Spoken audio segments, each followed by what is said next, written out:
Madame, Monsieur, bonjour ou bonsoir, tout dépend de l'endroit d'où vous nous recevez en ce dimanche à l'occasion de ce nouveau numéro du jury du dimanche qui va accueillir Maître Ibrahima Diaw, avocat à la Cour et président du parti dénommé Union pour le développement de Gou Ligueyel Askan Wi. Merci beaucoup, Monsieur Diaw, ou Maître Diaw, d'avoir bien voulu accepter notre invitation. Voilà, je vous remercie, Hassan, de bien vouloir m'inviter pour me permettre de s'exprimer à travers votre radio et votre télévision et faire connaître notre parti à l'ensemble des Sénégalais qui nous suivent. Merci beaucoup et également à vous. Vous avez un parti depuis longtemps? Oui, l'Union pour le développement de Gou Ligueyel Askan Wi a été créée en janvier 2022. Nous l'avons créée à la suite des élections législatives où le parti où nous étions avait obtenu un siège. Et comme le président de notre parti avait décidé de rejoindre la mouvance présidentielle, nous avons estimé qu'on n'avait plus rien à faire dans ce parti, d'autant plus que durant cette campagne électorale, on était parti sur un programme de rupture. Et c'est à partir de ce programme de rupture que les Sénégalais nous avaient donné confiance en nous donnant un député. C'est la raison pour laquelle nous, on avait estimé qu'il fallait justement rester dans l'opposition et continuer à se battre. Et pour être plus précis, vous étiez dans une coalition avec Bokk Gis Gis. Oui, avec Bokk Gis Gis, oui, on était dans la coalition Liguey Bokk Gis Gis avec pas mal de partis. Et on avait obtenu un seul député. D'accord. Et après, ils sont allés rejoindre la mouvance présidentielle. Ouais. Ils n'avaient pas bien fait de le...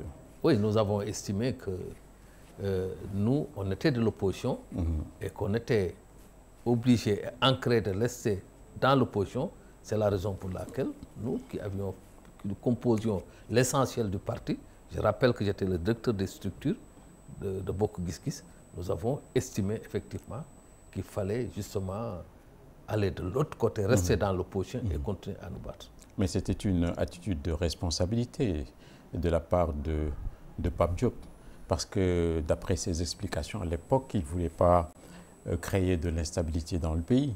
Non, pourquoi vous ne l'avez pas suivi? Non, on ne peut pas le suivre. Parce que le parti avait la possibilité de rester à l'Assemblée et d'être un député non inscrit. Ce que nous avions dit, c'est que nous, dès lors que nous sommes élus, nous sommes un député du peuple et que rien n'empêchait le parti de rester là dans l'Assemblée et de dire que nous avions une position de député non inscrit. Nous sommes là pour le peuple. S'il y a des lois qui sont conformes aux intérêts des Sénégalais, on l'adopte. S'il y a des lois qui ne sont pas conformes aux intérêts des Sénégalais, on ne l'adopte pas. Donc, et puis, avec tout ce qui en a suivi, il n'y a pas eu de concertation pour prendre une telle décision. Nous avons estimé qu'effectivement, il fallait continuer à nous battre dans l'opposition. D'accord. Et depuis lors, comment se porte votre parti? Parce que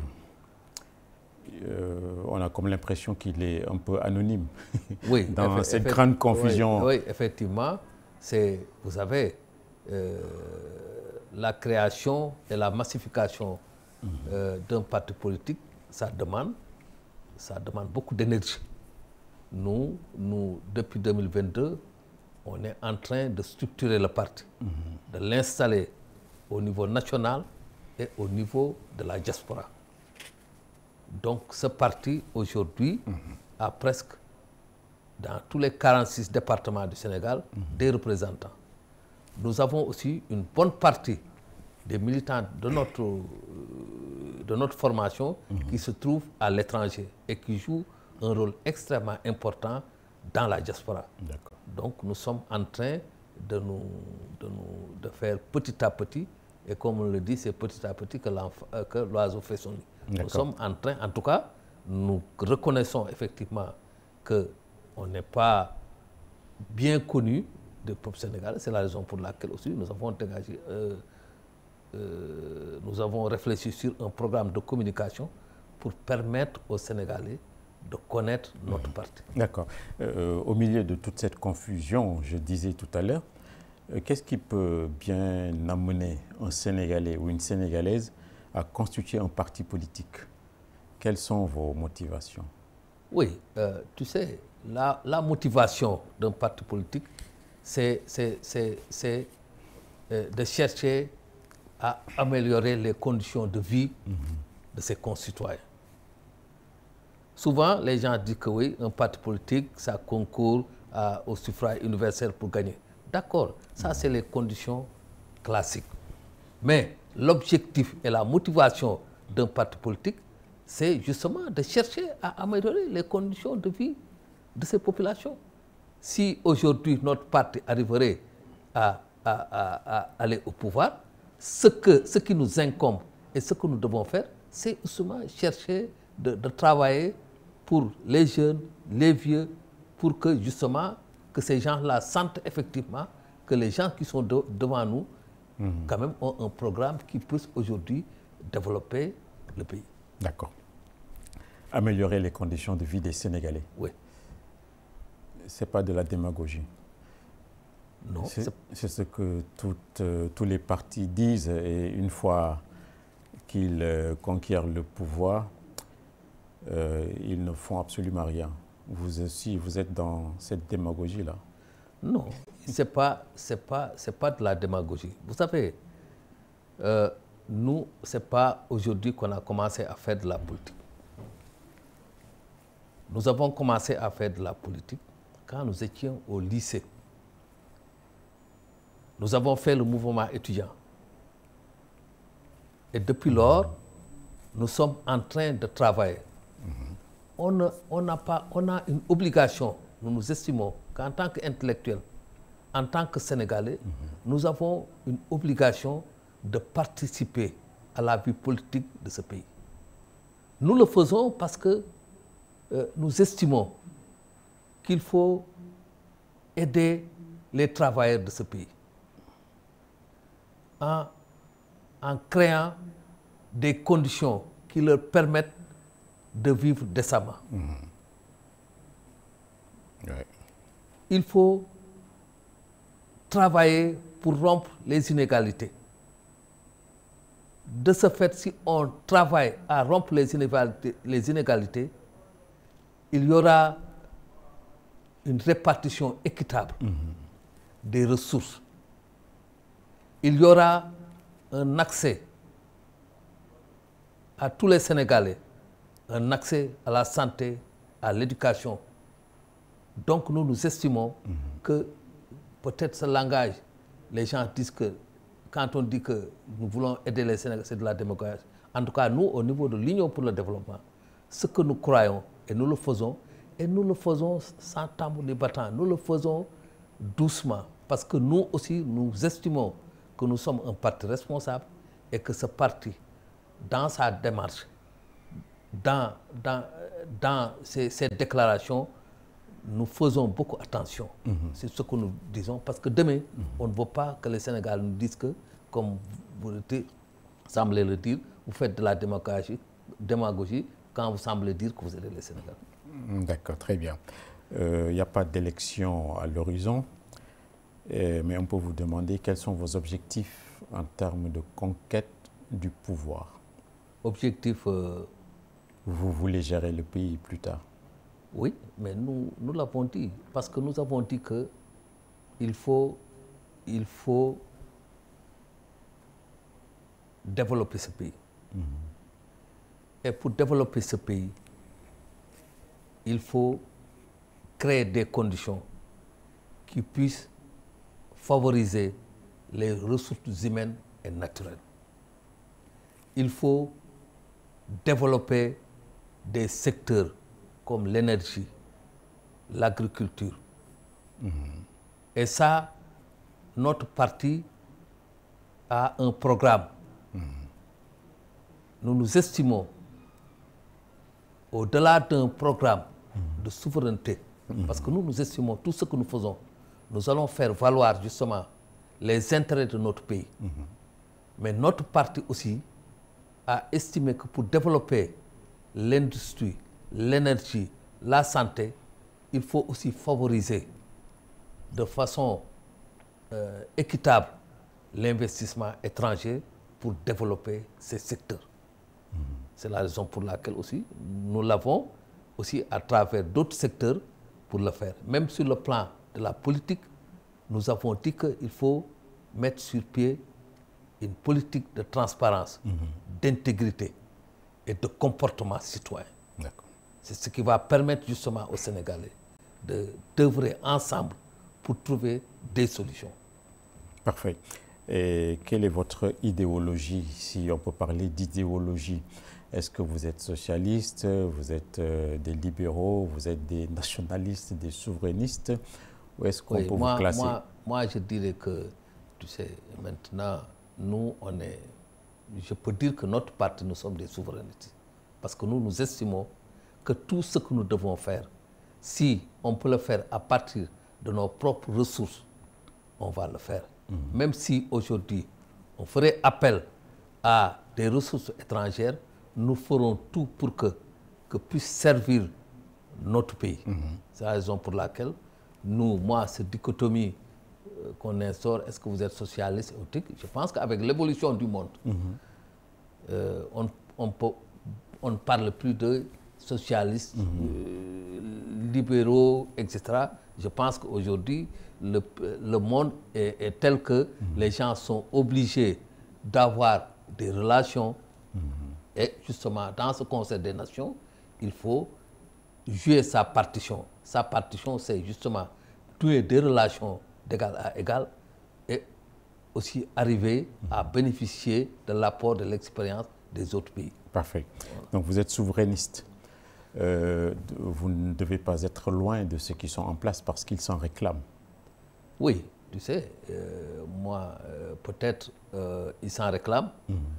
Je pense que nous avons, dans le cadre de notre programme, nous avons des similitudes. Et c'est la raison pour laquelle, je ne vous le cache pas, durant les élections législatives, notre parti a soutenu la liste du PASTEF et de ses alliés. Et là, nous l'avons fait sans condition. Nous avons estimé que comme notre parti était ancré dans l'opposition et qu'au soir des élections législatives, il y a l'opposition qui a gagné, il fallait continuer dans cette dynamique et les soutenir durant les élections législatives pour leur permettre d'avoir une majorité pour gouverner. Mais cette majorité, nous l'avons souhaité, mais on ne souhaite pas que ça soit une majorité numérique ou bien une majorité qui est là pour servir uniquement les intérêts d'une formation ou telle et telle. Et cette majorité, nous l'avons dit, c'était justement pour permettre au président de la République, quand même, quand il a apporté un programme de rupture, quand même, pour faire passer ces projets de loi, il faut quand même qu'il y ait, quand même, là où on peut s'adosser au niveau de l'Assemblée pour pouvoir passer ces lois. C'est la raison pour laquelle nous avons estimé qu'il fallait soutenir la liste du PASTEF et de ses alliés. D'accord. Est-ce que vous pensez aujourd'hui qu'ils font bon usage de votre soutien ou est-ce qu'ils ils ont trahi un peu votre confiance? Non, moi je ne sais pas. En tout cas, nous, on juge à travers des actes. Il y a des faits que nous commençons à constater. Hier, le Conseil constitutionnel a rendu une décision. Et dans cette décision, je ne vous l'apprends pas, le Conseil constitutionnel a dit qu'il y a des dispositions que vous avez mises dans le projet de loi de révision du règlement de l'Assemblée nationale et que nous, on savait dès le départ que ce n'était pas possible en vue de la séparation des pouvoirs. Vous savez, la magistrature, c'est une institution. L'Assemblée nationale, c'est un pouvoir, c'est une institution. L'exécutif, c'est une institution. Comment on peut imaginer un juge qui rend une décision de justice en toute conviction, qui est protégé par la loi, qu'on puisse le convoquer à l'Assemblée nationale devant des gens qui ne maîtrisent pas la loi. Pour faire quoi? Nous estimons que nous ne sommes pas d'accord avec cette démarche. C'est la même chose avec la loi d'amnistie. On a voulu interpréter, extraire des choses qui n'étaient pas conformes à la loi. Mais nous continuons à croire que peut-être c'est des erreurs d'étape et que, justement, ça va être rectifié. D'accord, très bien. Je rappelle que nous recevons Maître Ibrahima Diaw, qui est avocat à la Cour. Nous reviendrons sûrement sur les magistrats tout à l'heure, mais on peut vous interroger sur comment est-ce que vous jugez globalement aujourd'hui l'action de l'équipe en place. Est-ce que vous êtes rassuré ou vous êtes inquiet? Mais moi, je suis juriste, je suis politique. Tu sais, pour apprécier l'action de ce qui se passe maintenant, il y a des gens qui disent que oui, ça marche, d'autres disent que ça ne marche pas. J'ai lu ce matin dans la presse que le FMI allait venir au Sénégal au mois d'août ou septembre pour justement continuer à discuter avec le gouvernement en face. Maintenant, il y a des spécialistes qui sont là. Moi, peut-être sur le plan économique, il y a des gens qui sont beaucoup plus avertis que moi pour dire que au niveau du budget, de l'exécution du budget, au niveau des importations, de la balance de paiement, du PIB, etc. Mais nous estimons que pour le moment, il est un peu tôt de juger de l'action de ce gouvernement. Parce que, en fait, eux, ils ont dit qu'ils sont dans le cadre de réformes profondes. Peut-être, moi, j'estime que ça nécessite de prendre un peu de temps pour pouvoir justement les juger. D'accord. Un peu tôt, vous dites, mais quand on voit qu'il y a des fractures au sein de la tête de l'exécutif, ça ne vous inquiète pas? Bon, ça ne m'inquiète pas parce que moi, j'ai entendu deux déclarations. Le Premier ministre Ousmane Sonko, devant les membres de son parti, a dit qu'il y a un problème dans ce pays, il y a un problème d'autorité. Il l'a dit que si les gens ne peuvent pas gouverner, ils n'ont qu'à me laisser gouverner, je ne sais pas. Il n'a pas été clair. Maintenant, le président de la République est revenu pour dire qu'il n'y a pas de problème entre moi et mon Premier ministre. Moi, je m'en arrête là. J'estime que ce qu'ils disent, justement, c'est ça la réalité et la vérité. Parce que aussi, dans un pays, quand on a certaines responsabilités, il faut savoir justement les assumer. Moi, le président de la République a dit qu'il n'y a pas de problème entre moi et mon Premier ministre, c'est mon ami. Moi, je m'en limite à ça. Et j'ai vu qu'après cette déclaration, le président est allé en voyage officiel, le Premier ministre l'a accompagné. Donc moi, je trouve qu'il n'y a pas de problème. Maintenant, ces considérations crypto-personnelles ne doivent pas intervenir dans la gestion de l'État. Le président de la République, c'est le président de la République. C'est lui qui nomme et qui définit la politique de la nation. Parce que, vous le savez mieux que moi, il suffit qu'il se lève un jour pour prendre un décret pour dire que, écoute, monsieur le Premier ministre, je t'avais nommé tel. Bon, je vous démets de vos fonctions. Et donc, moi, je pense que si on est un homme d'État, il faut savoir répartir le sens des responsabilités. Moi, c'est ce que je dois faire. L'autre aussi, c'est ce qu'il doit faire. Vous savez, dans la gestion de l'État, on ne doit pas faire jouer l'amitié. Parce que l'État est là pour l'ensemble des Sénégalais. Et cette gestion-là, elle doit être transparente. Elle doit être démocratique. Pour que les gens sachent que nous avons élu telle personne il est en train de faire cette politique. D'accord. Donc avec ces événements-là, votre parti n'a rien dit. Il a fait la politique de l'autruche, c'est-à-dire il a fermé les yeux. Non, on n'a pas fermé les yeux. Écoutez, nous sommes un parti autonome. Pourquoi aujourd'hui, il y a ce débat, on se lève pour dire que oui, il y a un problème entre tel. Non, nous avons estimé au niveau de notre parti que dès lors que les protagonistes ont estimé qu'il n'y avait pas de problème, mais nous estimons, nous prenons acte pour dire qu'il n'y a pas de problème. Parce que aussi, nous, ce que nous faisons, c'est de la réelle politique. Vous savez, nous, on est en train de massifier notre parti. On est en train de travailler à la base. Et dans 15 jours, on va réunir toutes les instances du parti. Nous, on est en train de travailler. Peut-être on travaille dans l'ombre, mais le jour où justement nous allons sortir, les gens vont se rendre compte qu'on est en train de travailler. Nous, en tout cas au niveau de notre parti, ce que nous estimons, c'est qu'il y ait une paix sociale dans ce pays. Et que nous ne pouvons pas souhaiter qu'il y ait des problèmes au niveau, à la tête de l'exécutif. Cela va faire reculer ce pays. Voilà. Très bien. Nous vous posons toutes ces questions parce que quand on entend des choses de cette nature, on se dit tout de suite qu'il y a un manque de cohésion. Et que quand il n'y a pas de cohésion, après il n'y a pas d'efficacité, il n'y a pas de coordination, ça va dans tous les sens.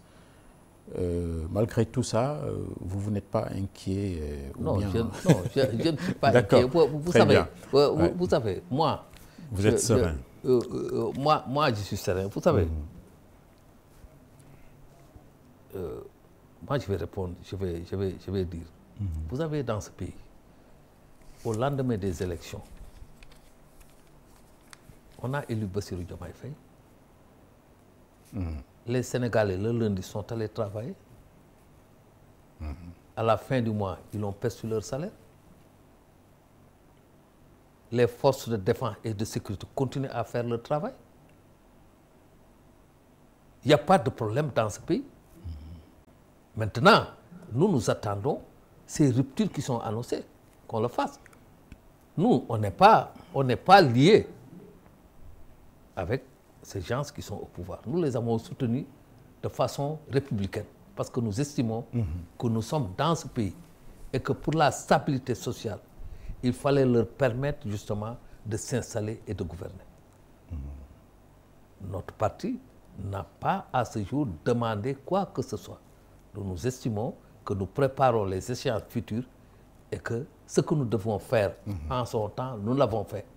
C'est-à-dire soutenir justement ces gens qui sont au pouvoir pour qu'ils obtiennent une majorité au niveau de l'Assemblée. Très bien.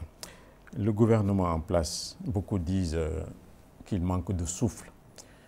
Est-ce qu'il peut continuer ou bien il faut changer, d'après vous? Non, il faut... Moi, je dis que j'ai l'impression qu'il n'y a pas une coordination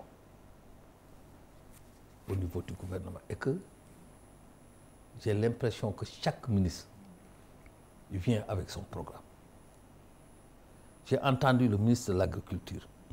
Il nous parle de ferme, de trucs comme ça. Comme pour comparer et amener les Sénégalais à mettre un programme comme ce qui se passe en Europe, au Canada, etc. J'ai entendu le ministre de l'Éducation nationale avant-hier dire qu'il va changer le curriculum, je ne sais pas, de l'enseignement. Or, moi je pense que l'action du gouvernement doit être concertée.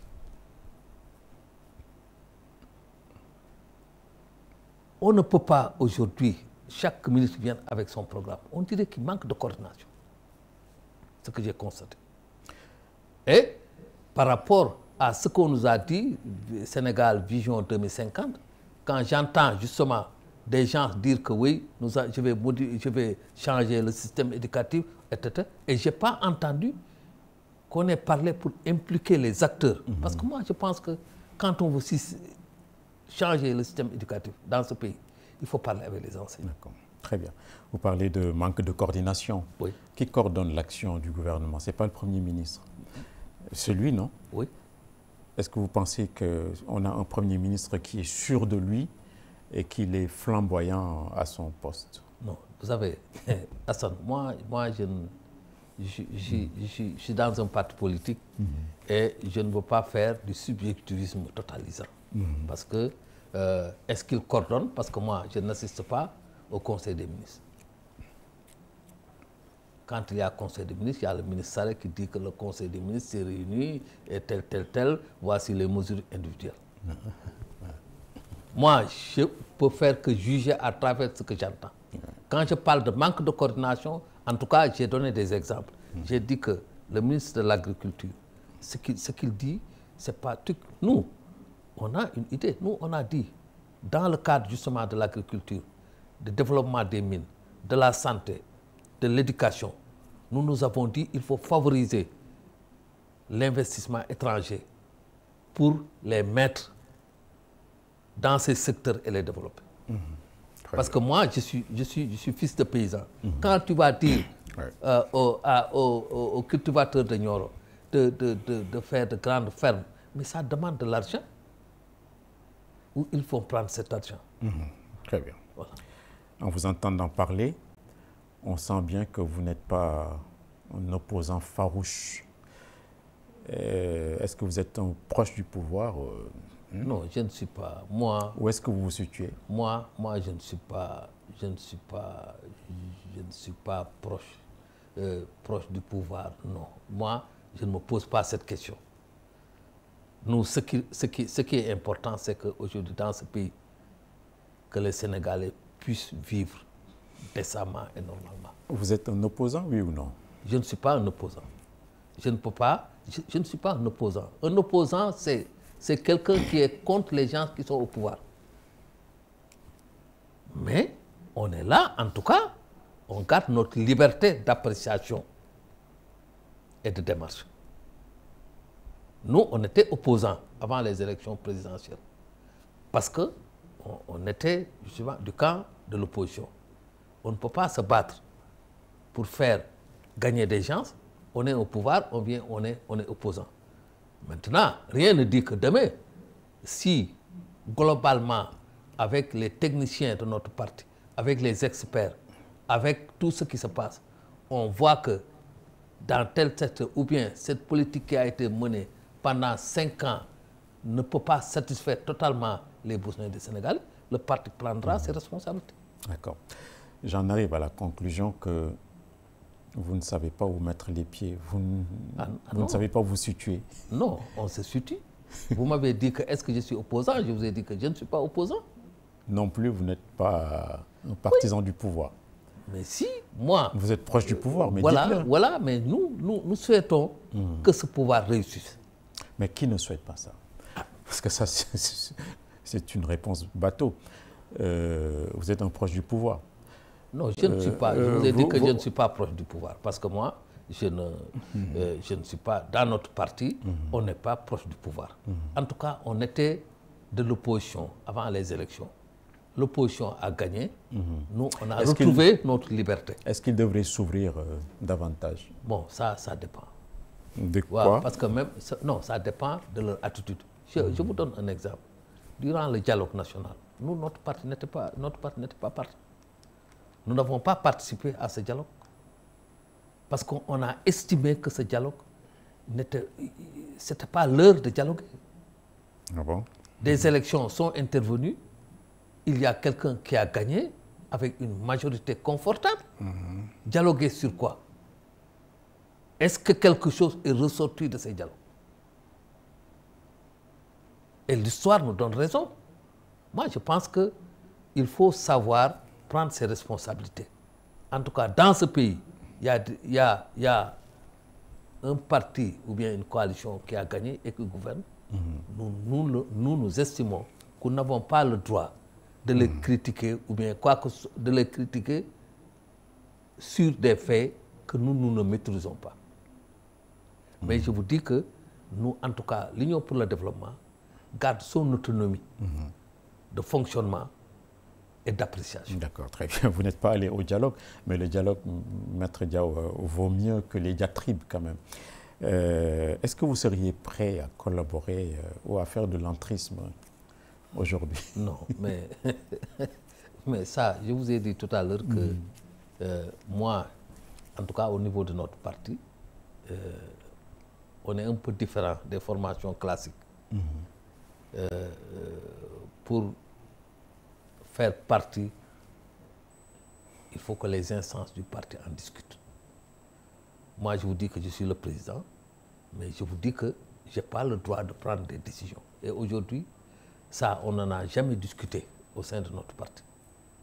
Maintenant, si demain, le parti accepte et qu'on nous donne des choses où on retrouve les compétences dans notre parti, pourquoi pas ne pas servir son pays? D'accord. Mais dans la transparence, dans la dignité et de façon très claire. Parfait, très bien. Je rappelle que vous êtes avocat à la Cour. Oui.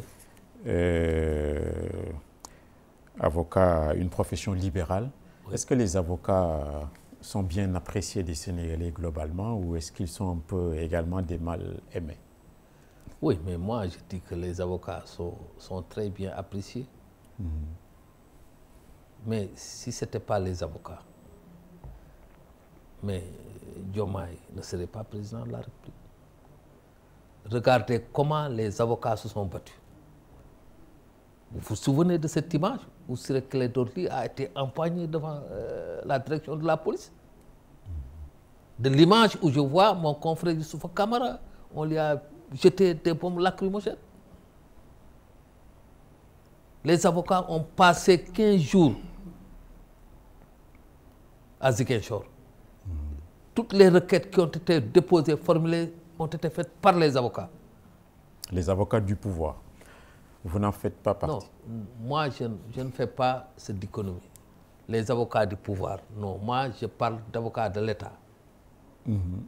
Parce que ça c'est différent. Ou les avocats de PASTEF? Non, moi je ne suis pas PASTEF. Est-ce que PASTEF a des avocats? Peut-être il y a Abdoulaye Tall qui s'affirme, qui est politique, etc. Mais moi je ne fais pas cette dichotomie avocat du pouvoir, avocat. Moi je connais les avocats de l'État. Vous ne faites pas partie de leur conseil? Non, je ne fais pas partie de leur conseil. D'accord, très bien.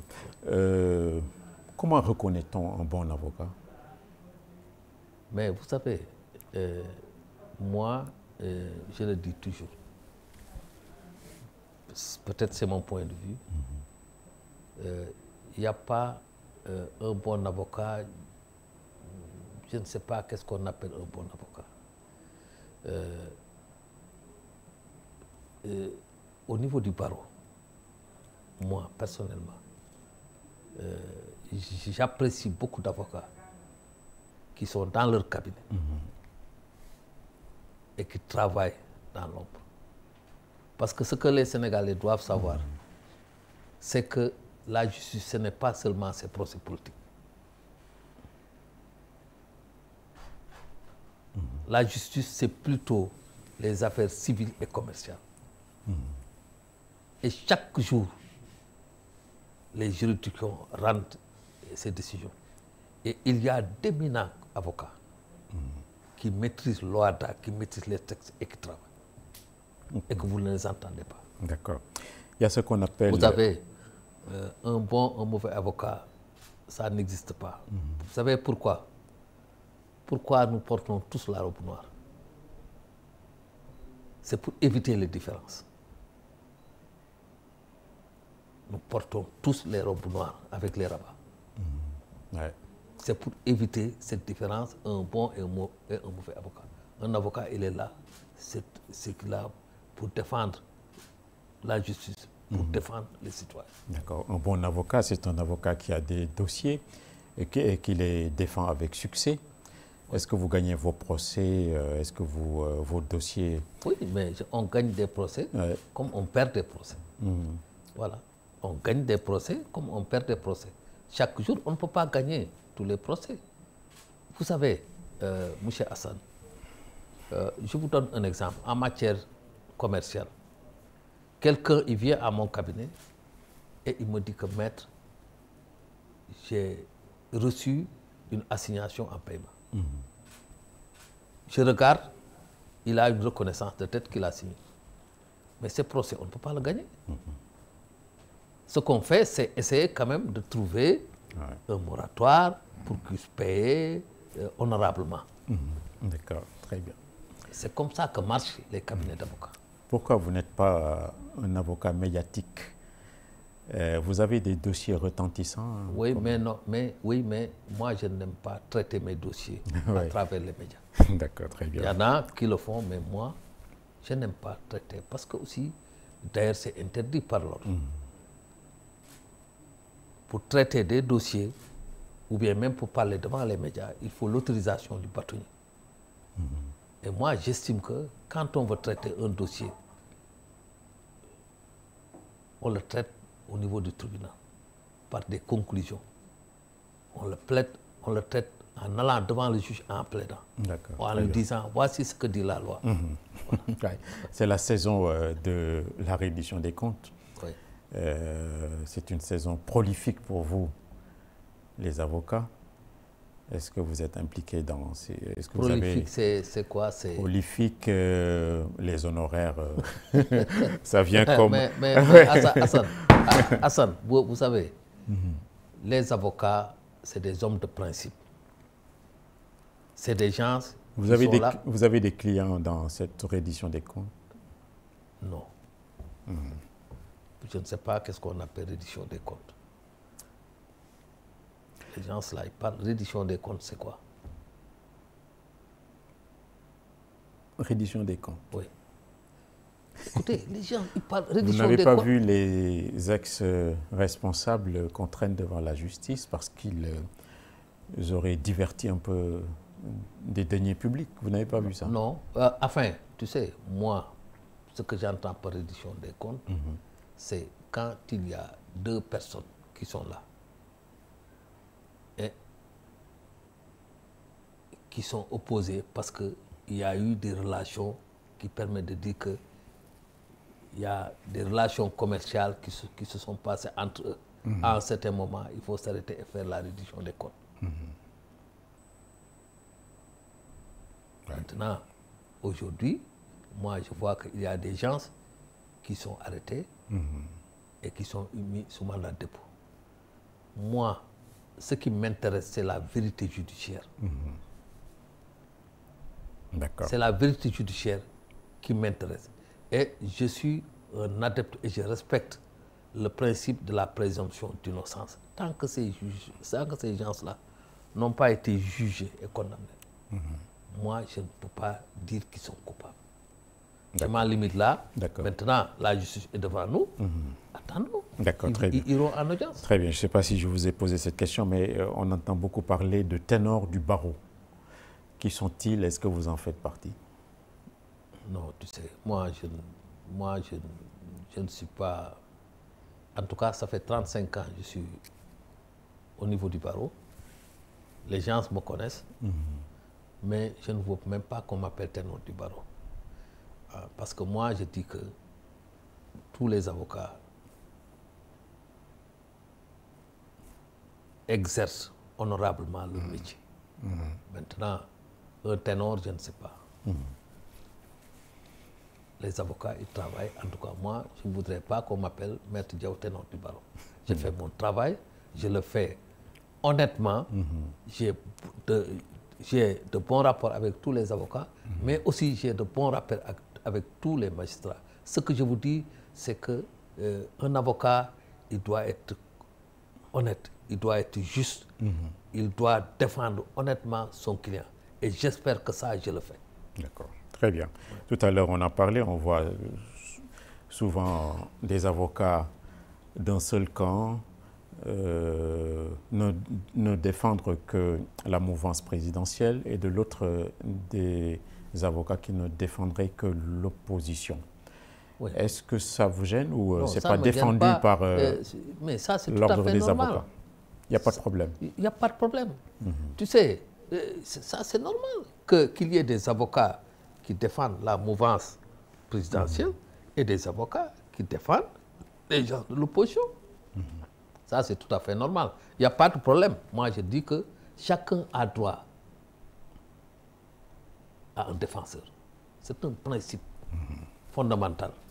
Donc, écoutez, il n'y a pas de problème. Cela ne crée pas de problème. On va à l'audience, vous êtes avocat de l'État, moi, juge de l'opposition, on termine nos audiences, on prend la même voiture et on rentre. Donc ça, ce n'est pas défendu par l'ordre des avocats? Non, ce n'est pas défendu. Il n'y a pas de problème d'éthique, de déontologie? Non, non, non. D'accord, très bien. La justice est beaucoup attaquée, montrée du doigt. Est-ce qu'on est injuste avec la justice de façon générale? Oui. Et ça, je l'ai toujours défendu. Parce que quand on fait 35 ans dans un secteur, quand même, on a acquis certaines expériences et on connaît beaucoup de choses. Hassan, je vous dis que nos magistrats sénégalais, c'est des gens très braves. D'abord, c'est des intellectuels. Quand on fait à l'université, on va à l'ENAM, on sort, on est magistrat. Et ces gens travaillent dans des conditions parfois très difficiles. Si vous allez au palais de justice ou bien partout, il y a souvent, on travaille toute la 24 heures dans des salles qui ne sont pas climatisées. Je vous apprends que le tribunal de commerce qui est là à côté de vous est resté 2-3 mois sans avoir de l'eau.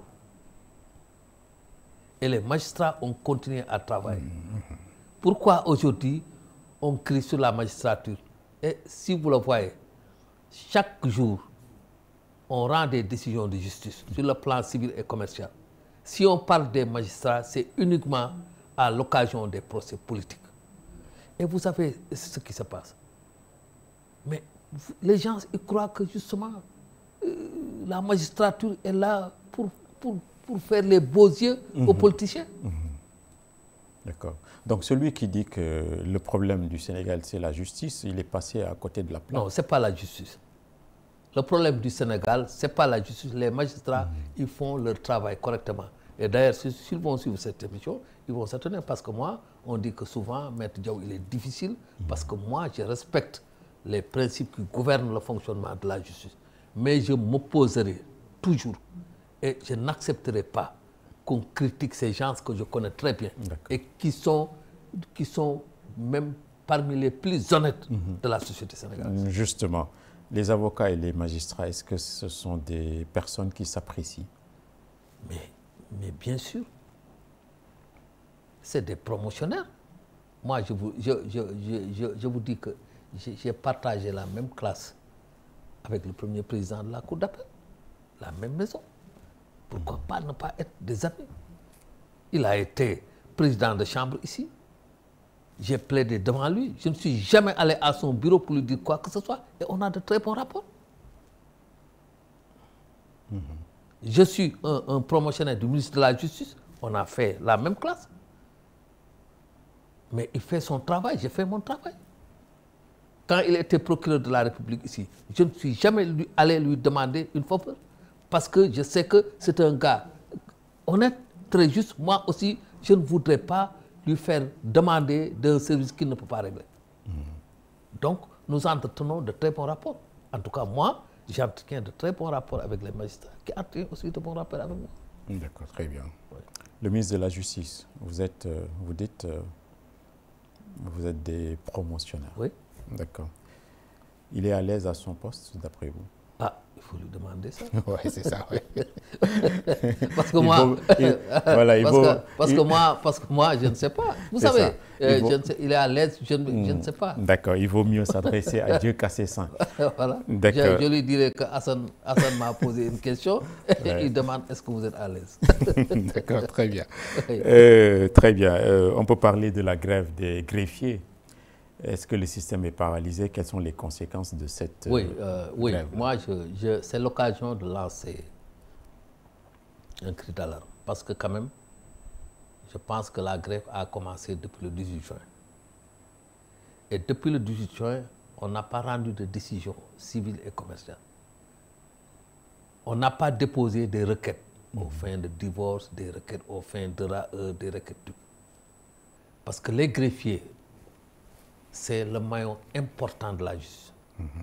Parce que c'est la plume de la justice. Sans greffier, on ne peut pas rendre une décision. Vous avez vu l'histoire de Moustapha Diakhaté et tout.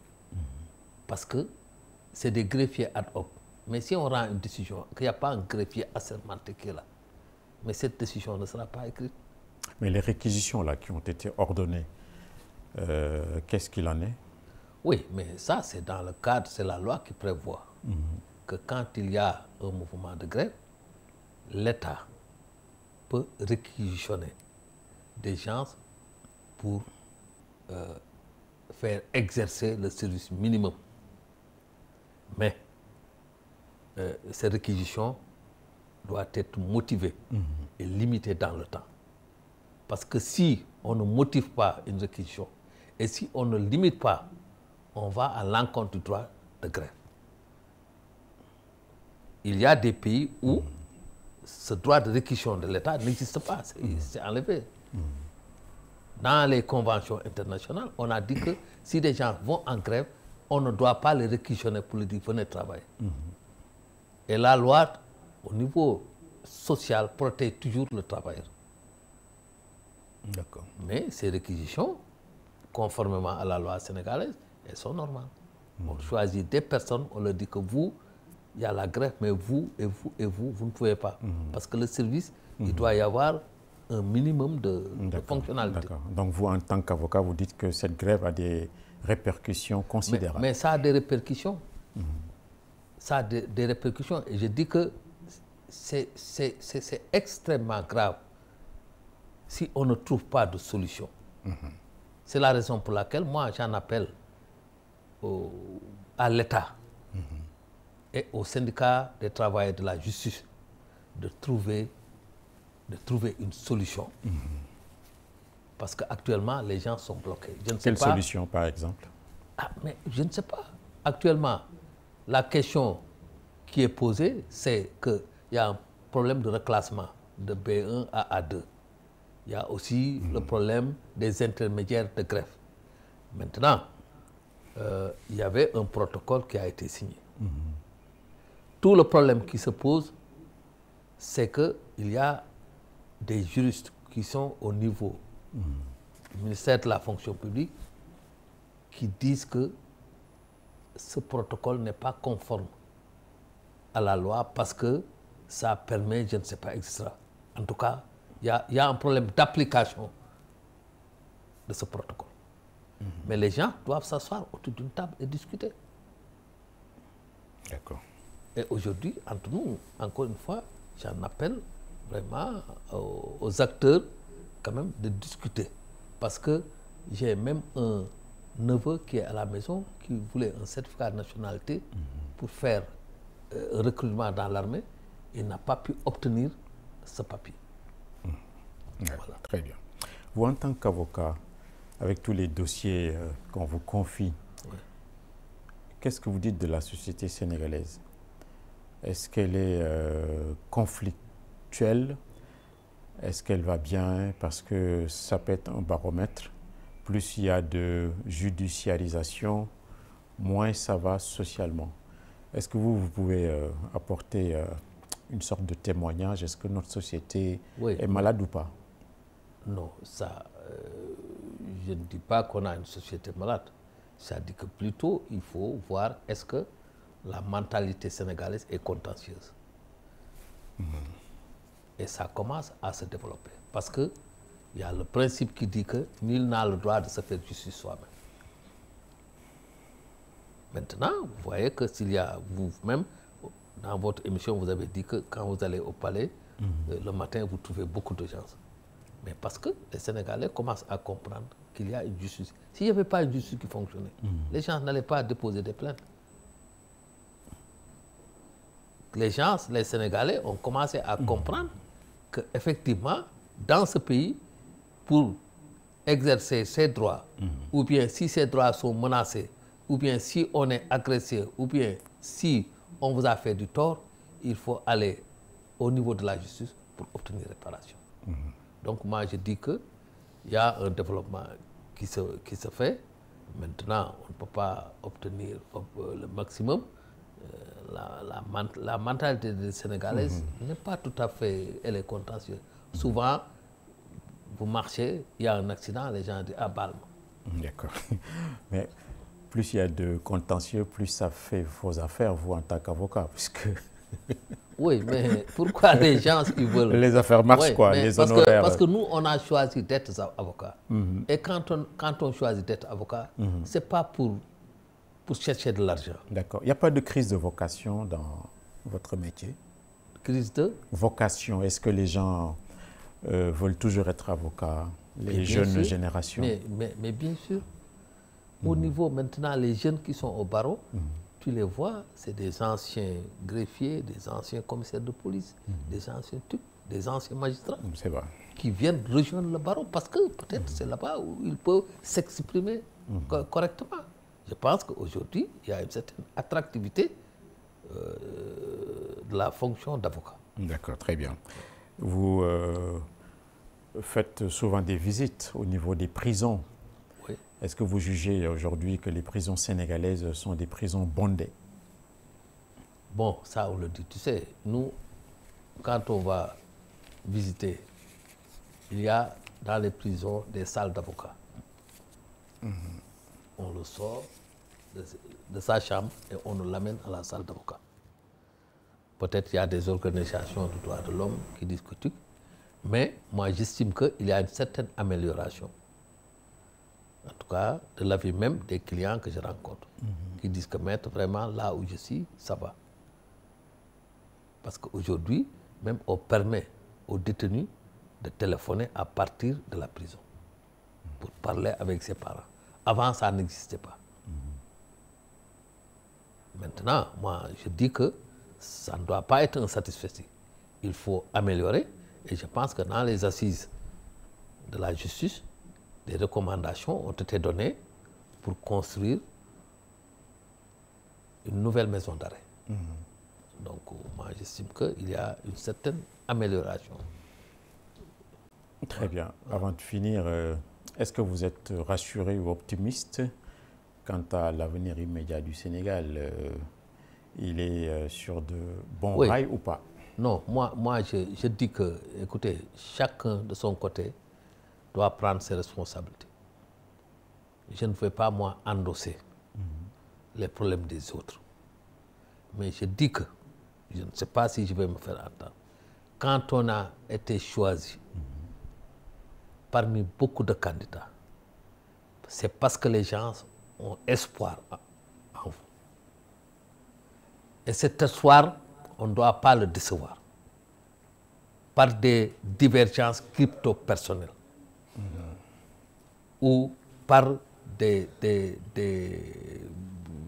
considérations qui n'ont rien à voir avec l'intérêt national. Des états d'âme, quoi. Ouais, des états d'âme. Très bien.